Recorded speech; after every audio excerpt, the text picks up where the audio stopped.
Student आज हम class 9 और 10 का चैप्टर नंबर 17 का सेकेंड लेक्चर स्टार्ट कर रहे हैं, जिसमें सबसे पहले हम वेरिएशन एंड वैल्यू ऑफ जी पढ़ेंगे। कि जो वैल्यू ऑफ जी होती है 9.8 वो पूरे अर्थ पे सेम नहीं होती, डिफरेंट जगह पे डिफरेंट होती है, अर्थ की थोड़ी बहुत चेंज हो जाती है। वजह we know that the earth is not exactly round. हम जानते हैं कि ज़मीन जो है वो पूरी तरह से राउंड नहीं है, but it is oval in shape. ये एक ओवल शेप की है। So radius of the earth will not remain constant everywhere. तो अर्थ का जो रेडियस है वो हर जगह सेम नहीं होता। So that the change in radius of the अर्थ, जो जमीन का रेडियस जो है जो चेंज होता है उसकी वजह से effect the value of acceleration due to the gravity. ये जी की वैल्यू को इफेक्ट करता है। By Newton law of gravitation we have a relation. Newton law of gravitation से हमारे पास ये रिलेशन है। एम कैंसिल करने के बाद हमारे पास कुछ ऐसी इक्वेशन बन जाती है, जैसे हमारी इक्वेशन होती है F is equals to G M E upon R E का स्क्वायर। तो हम एफ की जगह एम जी लिख के एम से एम कट कर देते हैं। G is equals to capital G M E upon R E square बन जाता है। ऐसे ही हम अब ये देखें, एक डायग्राम है आपके पास। इस डायग्राम में आपके पास ये दिखाया गया है कि ये ज़मीन है जो कि राउंड नहीं ओवल है। ये ज़मीन के पोल हैं, ठीक है। अब एक लाइन ऐसी होती है जो नॉर्मली जो है ज़मीन को डिवाइड करती है उसके पोल्स के सेंटर से, उसके नॉर्दर्न और साउदर्न हेमिस्फीयर में। तो ये देखिए, पोल से फासला जो है वो कम है, ठीक है, ज़मीन का। लेकिन जो इक्वेटर है उस पर जो है इसका ये देखें वैल्यू ऑफ जी क्या हो जाती है, मिनिमम। अगर कोई बॉडी यहाँ है तो उसका सेंटर से फासला कम हो जाता है, तो उसको खिंचाव भी कम मिलता है। तो यहाँ पे जी की वैल्यू मिनिमम होती है क्योंकि रेडियस बढ़ जाती है ज़मीन में। सेंटर से लेके कॉर्नर का रास्ता बढ़ जाता है। हम रेडियस के मुताबिक बात कर रहे हैं। यहाँ पे रेडियस मिनिमम है, यहाँ पे रेडियस मैक्सिमम है। मतलब पोल पे रेडियस मिनिमम है और इक्वेटर पे रेडियस मैक्सिमम है। नाउ अब हमने इस इक्वेशन को किया, इसमें से आर ई सेपरेट किया। हमने बताया जी भी कांस्टेंट है, एम ई भी कांस्टेंट है, ये तो चेंज होते नहीं है। इसकी जगह हमने कांस्टेंट लिख के इक्वल टू कांस्टेंट की जगह हमने प्रोपोर्शनल का निशान लगा दिया। तो जी पूरा इन्वर्सली प्रोपोर्शनल है 1 अपॉन आर ई स्क्वायर के। मतलब जितना ज़्यादा रेडियस होगा उतना कम वैल्यू ऑफ जी होगा। ये आपने एक रिलेशन फाइंड आउट किया है, ठीक है। ये आता है पेपर में वैल्यू ऑफ जी की वेरिएशन का, तो ये आपने याद भी करना है। The above relation show that for maximum radius of the earth at the equator the value of g will be minimum. कहते हैं क्योंकि इक्वेटर पे जो है अर्थ का रेडियस ज़्यादा हो जाता है, इसलिए वैल्यू ऑफ जी जो है वो क्या हो जाती है, मिनिमम हो जाती है, कम हो जाती है। While at the minimum radius of Earth at the pole, जब पोल पे मिनिमम रेडियस होता है तो वहां पे वैल्यू ऑफ जी क्या हो जाती है, ज्यादा हो जाती है, मैक्सिमम हो जाती है। अब हम पढ़ेंगे banking of the road. Banking of the road क्या होता है? जब हम गाड़ी में जा रहे होते हैं तो एक राउंड अबाउट आता है, मतलब जो चौरंगी टाइप का होता है, गोल, जिसका आपको मूव करना होता है गाड़ी को। जैसे ही गाड़ी को टर्न किया जाता है तो गाड़ी के अंदर बैठे हुए तमाम लोग जो है वो बाहर की जानब जो है थोड़ा पुश फील करते हैं due to the centrifugal force. Centrifugal force उन्हें सर्किल से बाहर धक्का दे रही होती है और सेंट्रीपिटल फोर्स उन्हें सर्किल के अंदर खींच रही होती है। लेकिन क्योंकि वो टर्निंग जो है वो राउंड अबाउट पे हो रही होती है तो उसकी वजह से सेंट्रीपिटल फोर्स जरा ज़्यादा प्रेशर से इंसानों को भी गाड़ी से बाहर पुश कर रही होती है। सडनली उसकी वजह से गाड़ी भी बाहर की तरफ पुश हो रही होती है, जिससे एक्सीडेंट के खतरे लाक हो रहे होते हैं। तो क्या होता है, रोड को जो है थोड़ा सा इस तरह से उठा के बनाया जाता है कि जिस साइड आपका राउंड अबाउट होता है वहां से रोड नीचे होती है और जहां से दूसरी साइड होती है वहां से थोड़ी ऊंची बनाई जाती है, ताकि जितना भी सेंट्रीपिटल फोर्स है वो अंदर की तरफ ज्यादा बढ़ जाए, उसमें वेट भी शामिल हो जाए, वेट के कंपोनेंट, और सरफेस रिएक्शन थोड़ा कम हो जाए, तो बॉडी नीचे की जाने पाए, बाहर की जाने पे जाए। इसलिए रोड को थोड़ा सा बैंक करके बनाया जाता है, थोड़ा सा इंक्लाइन करके। इसे बैंकिंग ऑफ द रोड कहते हैं। When a moving car turn round a corner, the passenger inside the car turn outward direction against the turn. कि गाड़ी में मौजूद लोग जब गाड़ी को गोल टर्न किया जाता है तो बाहर की तरफ एक धक्का महसूस करते हैं। सो द कार इटसेल्फ में स्किड फ्रॉम अ लेवल, तो गाड़ी अपने लेवल से हट जाती है थोड़ा सा, round taking a turn and may cause the accident. इसकी वजह से एक्सीडेंट भी हो सकते हैं।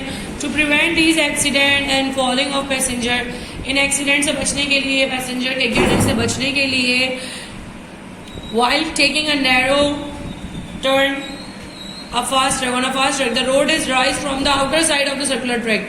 जो बाहरी साइड होती है उसमें से रोड को थोड़ा ऊंचा किया जाता है। To provide sufficient centripetal force, it is called banking of the road. ये बैंकिंग ऑफ द रोड कहलाता है। Centrifuge, what is centrifuge? It is an appliance used to separate heavier particle from the lighter particle. ये वो appliance होती हैं जो भारी particles को हल्के पार्टिकल में से अलग करती हैं due to the rotation of heavy particle. जब हैवी पार्टिकल मूव करते हैं तो वो दूर जाके मूव करते हैं क्योंकि उनका मास थोड़ा ज़्यादा होता है।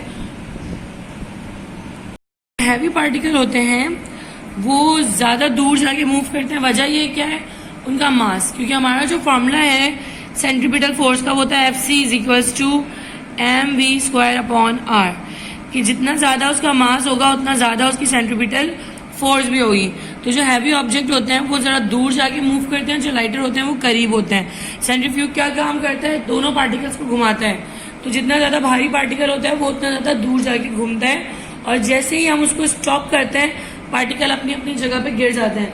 लाइटर पार्टिकल जो होते हैं वो अंदर के कंटेनर में गिरते हैं और जो हैवियर पार्टिकल होते हैं वो बाहर के कंटेनर में गिरते हैं।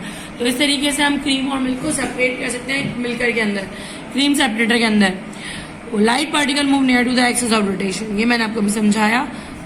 अब है हमारे पास gravitational constant G। Gravitational constant G, the value of G was determined experimentally by Henry Cavendish in 1798। जो वैल्यू ऑफ G वो डिटरमाइन की थी एक साइंटिस्ट ने जिनका नाम है हेनरी सेवेंडिश 1798 में, with an instrument called Cavendish balance. जिस इंस्ट्रूमेंट को इस्तेमाल करते हुए इन्होंने ये वैल्यू डिराइव की थी उसका नाम है Cavendish balance. It consist of 2 small sphere of mass m। इसके अंदर 2 छोटे स्मॉल स्फीयर हैं, देखिए लगे हुए हैं, जिनका मास m है। Mounted at opposite end of a horizontal rod length d। ये एक लेंथ d की रॉड है जिसकी लेंथ d है। d मतलब कितनी भी हो सकती है, एक तरफ एक मास अटैच किया, दूसरी तरफ दूसरा, दोनों मास तकरीबन बराबर है इसके। Which is suspended at the centre by fine vertical fibre. इसको लटकाया गया है बीच में से बिल्कुल एक फाइन वर्टिकल फाइबर से, सीधा फाइबर है ये। When 2 large sphere of mass m are about near to the small sphere at a distance, और इन्होंने कहा कि 2 लार्ज स्फीयर जो है वो माउंट किए गए हैं बिल्कुल इसी तरीके से, इनको भी बीच में फाइन फाइबर से अटैच किया गया है, लेकिन दोनों मासेस के दरमियान जो डिस्टेंस है वो क्या है? r। The force of gravitational attraction between the sphere produce torque. इन दोनों के दरमियान जो फोर्स ऑफ अट्रैक्शन है जो एक दूसरे की तरफ खींचेगी वो इनमें टॉर्क पैदा करेगी, और टॉर्क कितना होगा? इस एंगल का जो थीटा यहाँ बना हुआ है। The twist fibre is proportional to the magnitude of torque. जो इस फाइबर के अंदर ट्विस्ट आया है, जो जितना ये मुड़ा है वो डायरेक्टली प्रोपोर्शनल है किसके? टॉर्क के। यहाँ लिखा हुआ है हमारा जो टॉर्क का फॉर्मूला होता है वो होता है F क्रॉस D। F की जगह हमने फोर्स ऑफ अट्रैक्शन वाला फॉर्मूला लिखा G = m1m2/r², और D की जगह D लिख दिया। ये डायरेक्टली प्रोपोर्शनल है टॉर्क किसके? थीटा। या आप ऐसे लिख सकते हैं torque directly proportional to theta. उसके बाद फॉर्मूला लिख के भी ऐसे कर सकते हैं, डायरेक्ट भी कर सकते हैं ना। उसके बाद प्रोपोर्शनल की जगह इन्होंने =C लगाया। C जो है कांस्टेंट ऑफ प्रोपोर्शनलिटी है G के लिए। It's value depend upon the nature of the material of fibre. ये आपके नोट्स में नहीं लिखा हुआ है, आप लिख लीजिए कि जो C की वैल्यू है ये डिपेंड करती है नेचर ऑफ फाइबर पे, कि फाइबर का मटेरियल क्या यूज हुआ है जिससे आपने रॉड को लटकाया हुआ है। और G = अब G को हमने सेपरेट करना है, D यहाँ मल्टीप्लाई है वहाँ जाके डिवाइड होगा, R यहाँ डिवाइड है वहाँ जाके मल्टीप्लाई होगा, M दोनों यहाँ पे मल्टीप्लाई है वहाँ जाके डिवाइड होंगे। तो इस तरह से कोई शक्ल आ जाएगी इसकी। By substituting the value of known quantities, जब हम तमाम नॉन क्वांटिटीज की वैल्यूज इसके अंदर रख देंगे तो हमें जो G की वैल्यू मिलेगी वो होगी 6.67 multiply by 10⁻11 newton metre square पर kg स्क्वायर। यही इसकी एक्सेप्टेड वैल्यू है। Value of G decreases with altitude. ये डेरिवेशन होती है कि आपको प्रूव करना होता है कि जब हम ऊंचाई के ऊपर जाते हैं हाइट पे तो वैल्यू ऑफ G कम हो जाती है। उसका मैथमेटिकल प्रूफ है ये। The acceleration of gravity is the acceleration imparted to a body by its own weight. Acceleration due to gravity वो एक्सेलरेशन होती है किसी बॉडी पे आती है उसके अपने वेट की वजह से। Consider a body of mass m on the earth. एक अर्थ सरफेस एक बॉडी है जिसका मास m है जो जमीन पर मौजूद है। Gravitational force of attraction between the body and the earth is equal to the weight of the body. तो जो ग्रेविटेशनल फोर्स होती है वो उसके वेट के बराबर हो जाती है। एफ की जगह आप डब्ल्यू भी लिख सकते हैं। डब्ल्यू की जगह हमने एम जी लिखा, ये हमारा वही फॉर्मूला है, G equal to M one M two upon R. यहाँ पे हमने m1 को m लिखा है, m2 को हमने m ही कर दिया है, क्योंकि हम अर्थ और उस बॉडी के दरमियान फोर्स ऑफ अट्रैक्शन कैलकुलेट कर रहे हैं। m से m कैंसिल हो गया, small g is equal to capital G m E upon R E square. अब आपके पास बात आती है, यहाँ से m नहीं कटा, यहाँ पे m नहीं आएगा, मिस्टेक है, ठीक है, इसको कट कर दीजिएगा। ये कहते हैं since g and m E R constant, g और m ई जो है वो कॉन्स्टेंट है, the acceleration of gravity g decreases with the increase in r from the earth surface, कि जितना आप रेडियस बढ़ाएंगे, देखिए जी और एम ई तो कांस्टेंट हो गए, वो तो चेंज ही नहीं होंगे, तो वैल्यू ऑफ जी डिपेंड करती है टोटली आर के ऊपर, क्योंकि ये इन्वर्सली है। जब भी अपाउंड में कोई चीज आती है तो वो इन्वर्सली होती है, जितना ज्यादा आर होगा उतना कम जी होगा। हम पहले भी पढ़ चुके हैं पीछे लास्ट डेरिवेशन में। तो यहाँ पर ये साबित हो गया कि जी जो है इन्वर्सली प्रोपोर्शनल है किसके, आर स्क्वायर के। The g at any point above the surface of the earth varies inversely as the square of the distance from the point to its centre. इन्होंने कहा जी जो है किसी भी सरफेस पे inversely square of the centre के तौर पे ये डिक्रीज हो रही होती है, चेंज हो रही होती है जब भी बॉडी और ऊपर जाती है। If the body move up to the height h, अगर बॉडी हाइट एज पे पहुंच जाए, distance from the earth surface accelerate due to gravity at the point S, तो जो अर्थ सरफेस का जो डिस्टेंस होता है वो क्या बन जाता है, हम क्या करते हैं रेडियस में एच को प्लस कर देते हैं। मैं आपको ये डेरिवेशन खुद से सॉल्व करके दिखाऊंगी ताकि आपको थोड़ा समझ में आए कि हम क्या कर रहे हैं। फर्स्ट फॉर्मूला हमने ड्राइव किया था ये वाला, g is equals to capital G M E upon R E का स्क्वायर। ये हमारे फर्स्ट इक्वेशन थी, 7.6 लिखी हुई है, मैंने इसका नाम 1 लिखा है। जब हम h ऐड कर रहे हैं हाइट इसके अंदर, तो ये g से g h हो जाएगा, g M E upon R plus h का स्क्वायर। ये हो गई आपकी इक्वेशन 2। अब हम इक्वेशन 1 को इक्वेशन 2 से डिवाइड करेंगे। देखिए मैंने क्या किया, जी एम ई और जी को डिवाइड में लिया, मैंने लिखा डिवाइड इक्वेशन 2 बाय 1। डिवाइड में लिखा, डिवाइड को मल्टीप्लाई बनाया तो उसको पलट दिया, जी एम ई ऊपर नीचे हो गए थे, इनको कट कर दिया, आर स्क्वायर को मैं ऊपर ले आई। अब समझिए कि ये जो है ये इसके साथ कुछ भी नहीं है, मल्टीप्लाई बाय 1 लिखा हुआ है, ठीक है।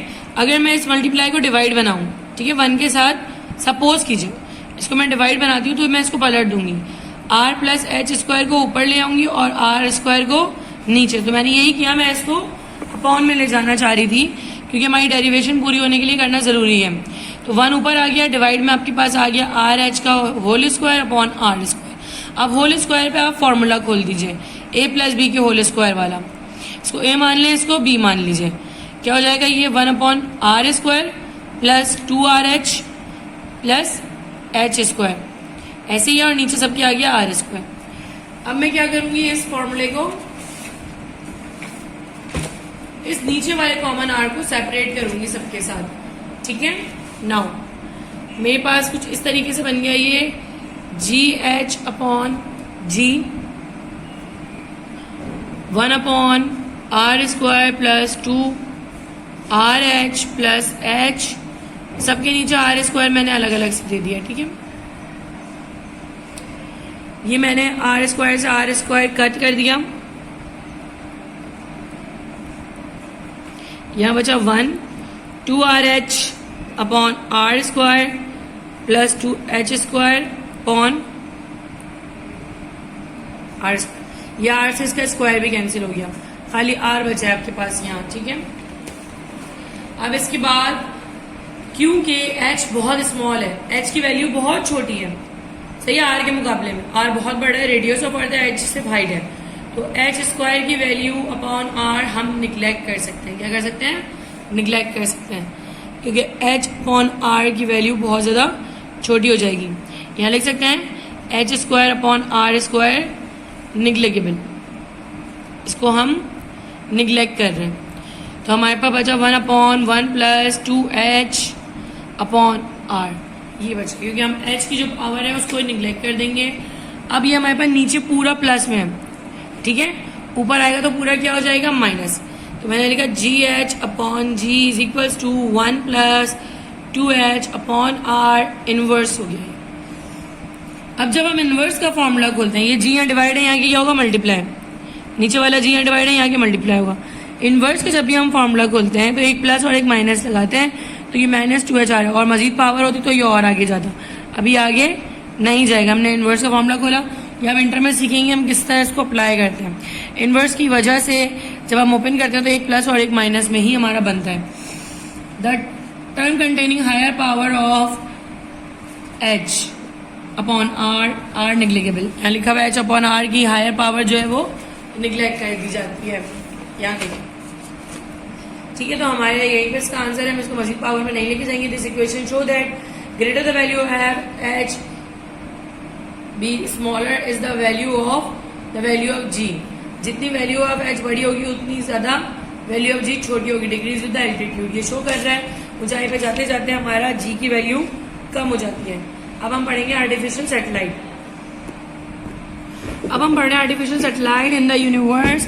Planet revolve around the sun in different orbit. इस पूरी कायनात में तमाम सैयारे जो हैं वो सूरज के इर्द गिर्द घूम रहे हैं ऑर्बिट्स के ऊपर, डिफरेंट लाइन पे with different speed and time period. उनका स्पीड और टाइम पीरियड बिल्कुल डिफरेंट होता है। Similarly the moon revolve around the earth, और जो चांद है वो जमीन के इर्द गिर्द घूम रहा होता है ऑर्बिट्स पे। The force of gravity between planet and the sun और between moon and the earth provide the necessary centripetal force for them to be revolving in their orbit. जो फोर्स ऑफ ग्रेविटी है planets और sun के दरमियान और अर्थ और moon के दरमियान, वो उनको सेंट्रीपिटल फोर्स प्रोवाइड करती है ताकि वो उन ऑर्बिट पे घूमते रहें, से बाहर ना निकल जाए। Moon is a satellite of the अर्थ। जो मून जो है वो अर्थ की सैटेलाइट है, जमीन की सैटेलाइट है।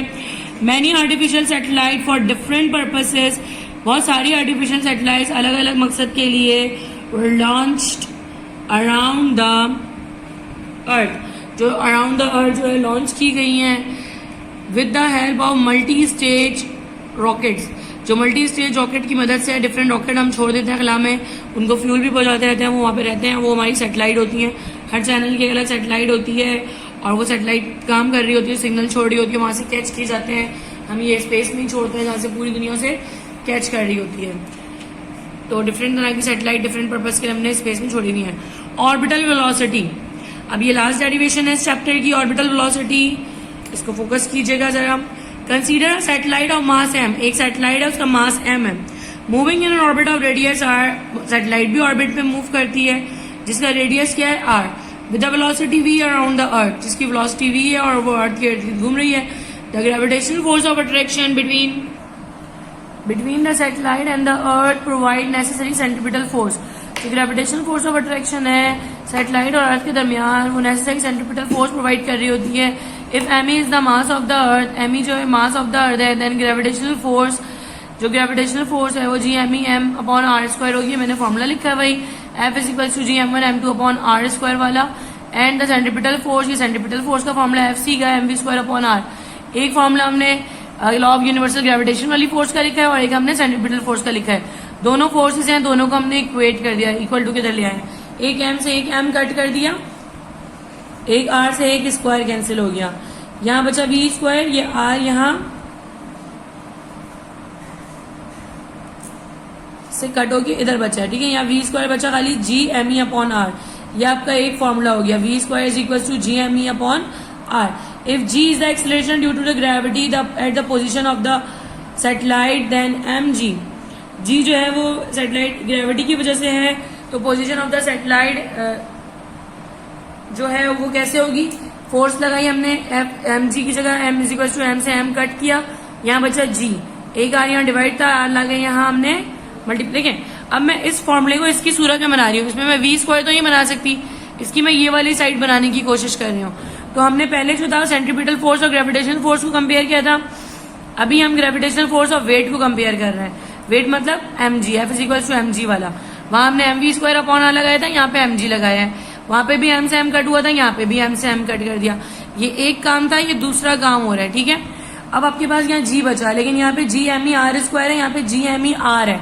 इसको r बनाने के लिए यहाँ से एक r हटाना पड़ेगा, यहाँ दो r है डिवाइड में, एक r हम यहाँ मल्टीप्लाई में दे देंगे, इसलिए हमने ये gr कर दिया। अब ये वाली साइड और ये वाली साइड दोनों बराबर हो गई, इनको हम कंपेयर कर सकते हैं। जब इनको कंपेयर करेंगे, कंपेयर इक्वेशन 1 एंड 2, ये इक्वेशन 1 है और ये 2, जिसे मैंने अंडर बॉक्स किया, ये 1 और ये 2 है, अब इन्हें डिफरेंट लाइन में लिख सकते हैं और के बाद, ठीक है।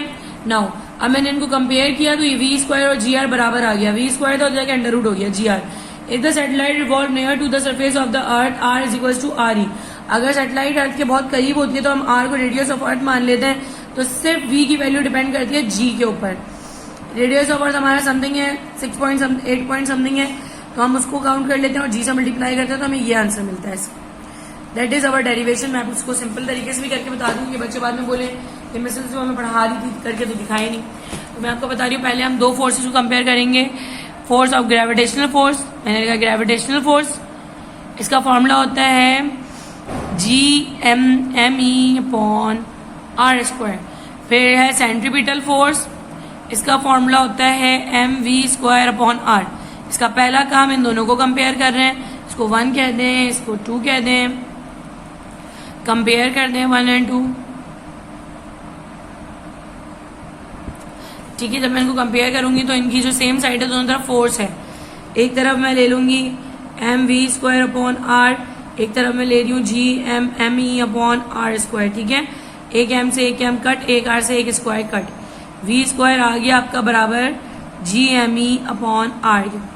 That is your capital equation 1। मैंने इसका नाम नंबर 1 रख दिया, वो मैंने रोमन में लिखा थे, मैंने कैपिटल में। नाउ वर्डिंग वही है कि सैटेलाइट की जो पोजीशन है उसके हिसाब से अब आप लिखेंगे कौन सा force is equals to mg और gravitational force is equals to GMME upon R square. ठीक है, मैं दोबारा इन दोनों को कंपेयर करूंगी।